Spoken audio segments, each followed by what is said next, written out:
ओम शांति। 16 जनवरी 2023 सुनते हैं ईश्वरीय महावाक्य। आज की ज्ञान की मुरली। मीठे बच्चे, जितना जितना दूसरों को ज्ञान सुनाएंगे उतना तुम्हारी बुद्धि में ज्ञान रिफाइन होता जाएगा। इसलिए सर्विस जरूर करनी है। प्रश्न: बाप के पास दो प्रकार के बच्चे कौन से हैं? उन दोनों में अंतर क्या है? उत्तर: बाप के पास एक है लगे यानी कि सौतेले बच्चे, दूसरे हैं सगे यानी कि मातेले बच्चे। लगे बच्चे मुख से सिर्फ बाबा मम्मा कहते, लेकिन श्रीमत पर पूरा नहीं चल सकते, पूरा बलिहार नहीं जाते। सगे बच्चे तो तन मन धन से पूर्ण समर्पण अर्थात ट्रस्टी होते हैं, कदम कदम श्रीमत पर चलते हैं। लगे बच्चे सेवा न करने के कारण चलते चलते गिर पड़ते हैं, संशय आ जाता है। सगे बच्चे पूरा निश्चय बुद्धि होते हैं। गीत: बचपन के दिन भुलाने देना। ओम शांति। बाप बच्चों को समझाते हैं। कौन सा बाप? वास्तव में दोनों बाप हैं। एक रूहानी जिसको बाबा कहा जाता, दूसरा जिस्मानी जिसको दादा कहा जाता। यह तो सभी सेंटर्स के बच्चे जानते हैं कि हम बाप दादा के बच्चे हैं। रूहानी बाप शिव है, वह है सभी आत्माओं का बाप, और ब्रह्मा दादा है, सारे मनुष्य सजरे का हेड। उनके तुम आकर बच्चे बने हो। उनमें भी कोई तो पक्के सगे हैं, कोई फिर लगे भी हैं। मम्मा बाबा तो दोनों ही कहते हैं, परंतु लगे बलि नहीं चढ़ सकते। बलि न चढ़ने वालों को इतनी ताकत नहीं मिल सकती, अर्थात अपने बाप को तन मन धन का ट्रस्टी नहीं बना सकते। श्रेष्ठ बनने के लिए उनकी श्रीमत पर नहीं चल सकते। सगे बच्चों को सूक्ष्म मदद मिलती है, परंतु वह भी थोड़े हैं बहुत। भल सगे भी हैं, परंतु उनको भी अभी पक्के नहीं कहेंगे जब तक रिजल्ट नहीं निकली है। भल यहाँ रहते भी हैं, बहुत अच्छे हैं, सर्विस भी करते हैं, फिर गिर भी पड़ते हैं। यह है सारी बुद्धि योग की बात। बाबा को भूलना नहीं है। बाबा इस भारत को बच्चों की मदद से स्वर्ग बनाते हैं। गाया हुआ भी है, शिव शक्ति सेना। हर एक को अपने से बात करनी है। बरोबर हम शिव बाबा के एडाप्टेड चिल्ड्रेन हैं। बाप से हम स्वर्ग का वर्षा पा रहे हैं। द्वापर से लेकर हमने जो लौकिक बाप का वर्षा पाया है वह नरक का ही पाया है। दुखी होते आए हैं। भक्ति मार्ग में तो है ही अंधश्रद्धा। जब से भक्ति शुरू हुई है तब से जो वर्ष बीता हम नीचे उतरते आए। भक्ति भी पहले अव्यभिचारी थी, एक की पूजा करते थे, उसके बदले अब अनेकों की पूजा करते आए हैं। अब यह सब बातें ऋषि मुनि साधु संत आदि नहीं जानते कि भक्ति कब शुरू होती है। शास्त्रों में भी है ब्रह्मा का दिन और ब्रह्मा की रात। भल ब्रह्मा सरस्वती ही लक्ष्मी नारायण बनते हैं, परंतु नाम ब्रह्मा का दिया है। ब्रह्मा के साथ बच्चे भी बहुत हैं। लक्ष्मी नारायण के बच्चे तो बहुत नहीं होंगे, प्रजापिता भी उनको नहीं कहेंगे। अब नई प्रजा बन रही है। नई प्रजा होती ही है ब्राह्मणों की। ब्राह्मण ही अपने को ईश्वरी संतान समझते हैं, देवता तो नहीं समझेंगे। उनको चक्र का ही पता नहीं। अभी तुम जानते हो हम शिव बाबा के बच्चे बने हैं। उन्होंने ही हमें 84 का चक्र समझाया है। उनकी मदद से हम भारत को फिर से दैवी पावन राजस्थान बना रहे हैं। यह बड़ी समझ की बात है, किसको समझाने की भी हिम्मत चाहिए। तुम हो शिव शक्ति पांडव सेना, पंडे भी हो, सबको रास्ता बताते हो। तुम्हारे बिगर रूहानी स्वीट होम का रास्ता कोई बता न सके। वह पंडे लोग तो करके अमरनाथ पर, कोई तीर्थ पर ले जाते हैं। तुम बीके तो एकदम सभी से दूर परम धाम ले जाते हो। वह जिस्मानी गाइड हैं, धक्के खिलाने वाले। तुम सभी को बाप के पास शांति धाम ले जाते हो। तो सदैव यह याद करना पड़े, हम भारत को फिर से दैवी राजस्थान बना रहे हैं। यह तो कोई भी मानेंगे, भारत का आदि सनातन देवी देवता धर्म था। भारत सतयुग में बेहद का दैवी पावन राजस्थान था। फिर पावन क्षत्रिय राजस्थान बना। फिर माया की प्रवेशता होने से आसुरी राजस्थान बन जाता है। यहाँ भी पहले राजा रानी राज्य करते थे, परंतु बिगर लाइट के ताज वाली राजाई चलती आई है। दैवी राजस्थान के बाद हुआ आसुरी पतित राजस्थान। अभी तो पतित प्रजा का स्थान है पंचायती राजस्थान। वास्तव में इनको राजस्थान कह नहीं सकते, परंतु नाम लगा दिया है। राजाई तो है नहीं, यह भी ड्रामा बना हुआ है। यह लक्ष्मी नारायण के चित्र तुमको बहुत काम आएंगे। इन पर समझाना है, भारत ऐसा डबल सिरताज था। इन लक्ष्मी नारायण का राज्य था। छोटेपन में राधे कृष्ण थे, फिर त्रेता में राम राज्य हुआ, फिर द्वापर में माया आ गई। यह तो बिल्कुल सहज है ना। भारत की हिस्ट्री ज्योग्राफी नटसेल में समझाते हैं। द्वापर में ही फिर पावन राजा रानी लक्ष्मी नारायण के मंदिर बने। देवताएं स्वयं तो मांबार में चले गए, पतित होने लग पड़े। फिर जो पावन देवताएं होकर गए हैं, उनके मंदिर बनाकर पूजा शुरू की। पतित ही पावन को माथा टेकते हैं। जब तक ब्रिटिश गवर्नमेंट का राज्य था तो राजा रानी थे। जमींदार भी राजा रानी का लक़ब यानी टाइटल ले लेते थे। इससे उनका दरबार में मान होता था। अभी तो कोई राजा नहीं है। पीछे जब आपस में लड़े हैं तब मुसलमान आदि आए हैं। अभी तुम बच्चे जानते हो, फिर से कलयुग का अंत आ गया है। विनाश सामने खड़ा है। बाप फिर से राजयोग सिखला रहे हैं। कैसे स्थापना होती है सो तो तुम जानते हो। फिर यह हिस्ट्री ज्योग्राफी मिट जाती है। फिर भक्ति में वो लोग अपनी गीता बना देते हैं। उसमें बहुत फर्क पड़ जाता है। भक्ति के लिए उन्हों को देवी देवता धर्म का पुस्तक जरूर चाहिए। सो ड्रामा अनुसार गीता बना दी है। ऐसे नहीं भक्ति मार्ग की उस गीता से कोई राजाई स्थापन करेंगे, वह नरसे नारायण बनेंगे, बिल्कुल नहीं। अब बाप समझाते हैं, तुम हो गुप्त सेना, बाबा भी गुप्त है। तुमको भी गुप्त योग बल से राजाई प्राप्त करा रहे हैं।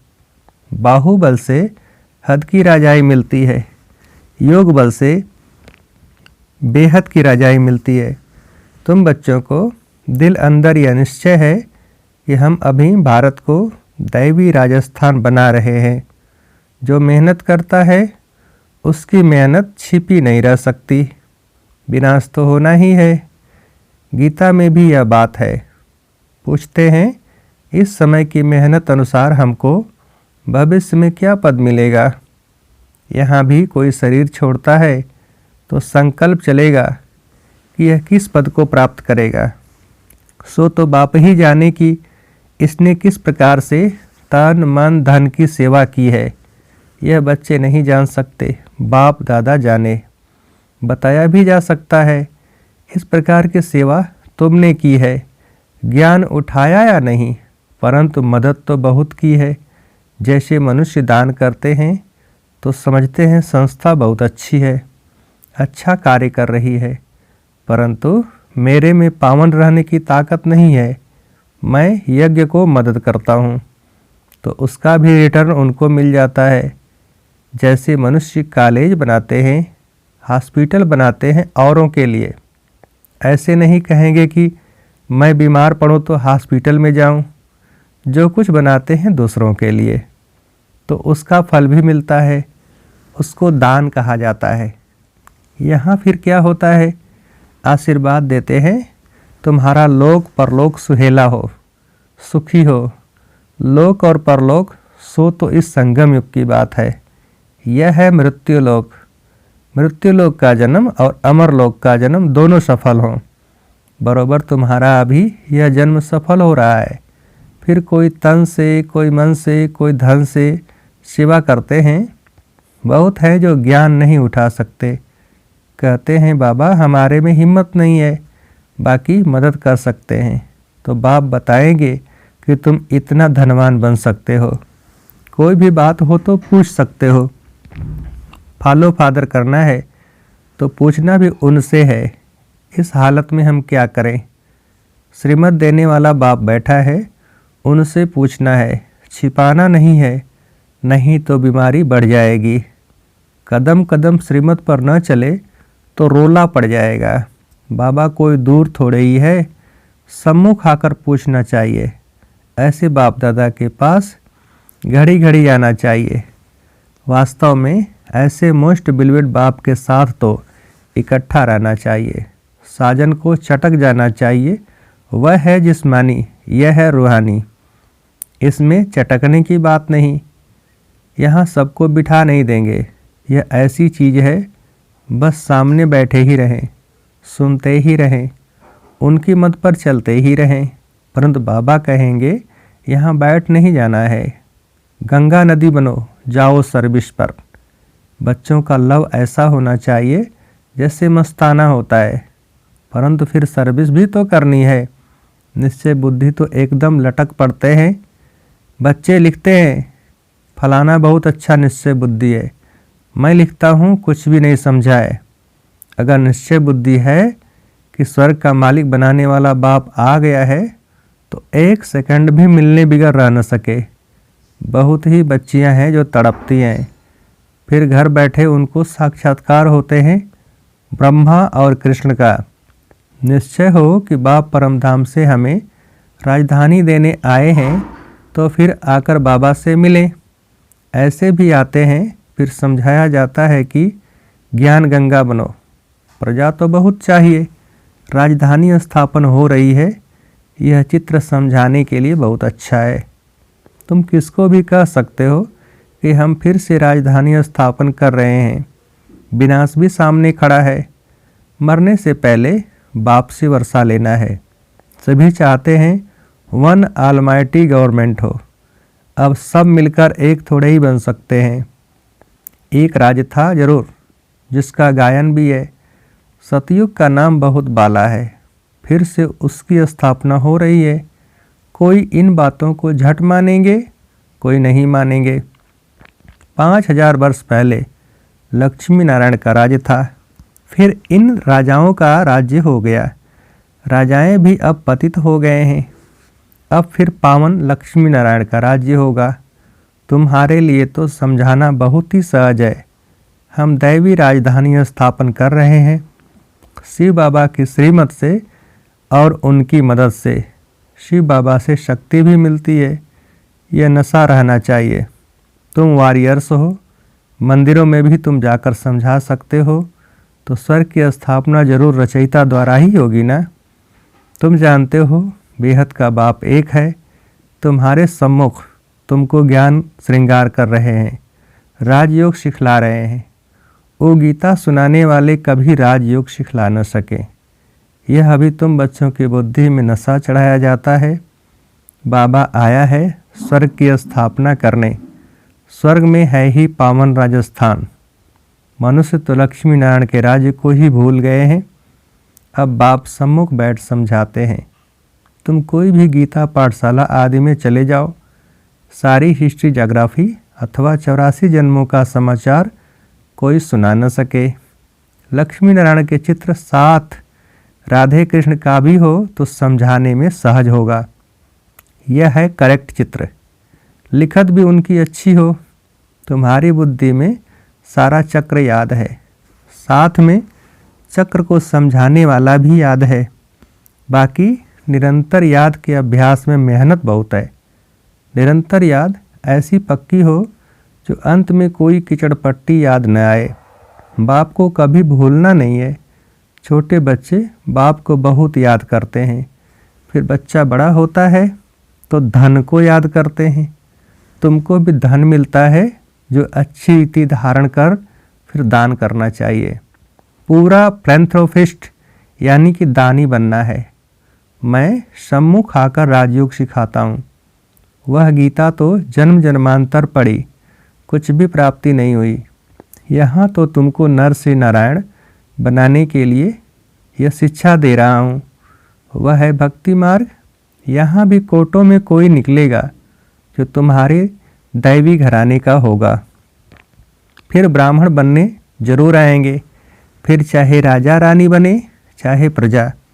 उसमें भी कई तो सुनंती कथंती बागंती हो जाते हैं, जो बच्चा बन फिर फारकती दे देते हैं। उन पर बहुत बड़ा दंड है, कड़ी सजा है। इस समय ऐसा कोई कह नहीं सकता कि हम निरंतर याद करते हैं। अगर कोई कहे तो चार्ट लिख कर भेजे तो बाबा सब समझ जाएंगे। भारत की सेवा में ही तन मन धन लगा रहे हैं। लक्ष्मी नारायण का चित्र हमेशा पॉकेट में पड़ा हो। बच्चों को बहुत नशा होना चाहिए। सोशल वर्कर्स तुम्हारे से पूछते हैं, तुम भारत की क्या सेवा कर रहे हो? बोलो, हम अपने तन मन धन से भारत को दैवी राजस्थान बना रहे हैं। ऐसी सेवा और कोई कर नहीं सकता। तुम जितनी सर्विस करेंगे उतनी बुद्धि रिफाइन होती जाएगी। ऐसे भी बहुत बच्चे हैं जो ठीक रीति नहीं समझा सकते हैं, तो नाम बदनाम होता है। कोई कोई में क्रोध का भूत भी है, तो यह भी डिस्ट्रैक्टिव काम किया ना। उनको कहेंगे, तुम अपना मुँह तो देखो, तुम लक्ष्मी या नारायण को वरने लायक बने हो।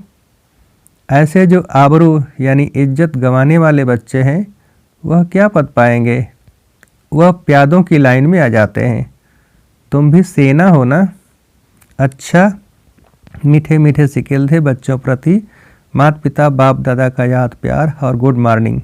रूहानी बाप की रूहानी बच्चों को नमस्ते। हम रूहानी बच्चों की रूहानी बाप को नमस्ते। धारणा के लिए मुख्य सार, पहली पॉइंट, अविनाशी ज्ञान रत्नों का महादानी बनना है। तन मन धन से भारत को स्वर्ग बनाने की सेवा करनी है। दूसरी पॉइंट, कोई भी डिस्ट्रक्टिव यानी विनाशकारी कार्य नहीं करना है। निरंतर याद के अभ्यास में रहना है। वरदान, एक रस और निरंतर खुशी की अनुभूति द्वारा नंबर 1 लेने वाले अखुट खजाने से संपन्न भव। विस्तार, नंबर 1 में आने के लिए एक रस और निरंतर खुशी की अनुभूति करते रहो। किसी भी झमेले में नहीं जाओ। झमेले में जाने से खुशी का झूला ढीला हो जाता है, फिर तेज नहीं झूल सकते। इसलिए सदा और एक रस खुशी के झूले में झूलते रहो। बाप दादा द्वारा सभी बच्चों को अविनाशी अखुट और बेहद का खजाना मिलता है, तो सदा उन खजानों की प्राप्ति में एक रस और संपन्न रहो। संगम युग की विशेषता है अनुभव। इस युग की विशेषता का लाभ उठाओ। स्लोगन, मनसा महादानी बनना है तो रूहानी स्थिति में सदा स्थित रहो। मनसा महादानी बनना है तो रूहानी स्थिति में सदा स्थित रहो। अच्छा, ओम शांति।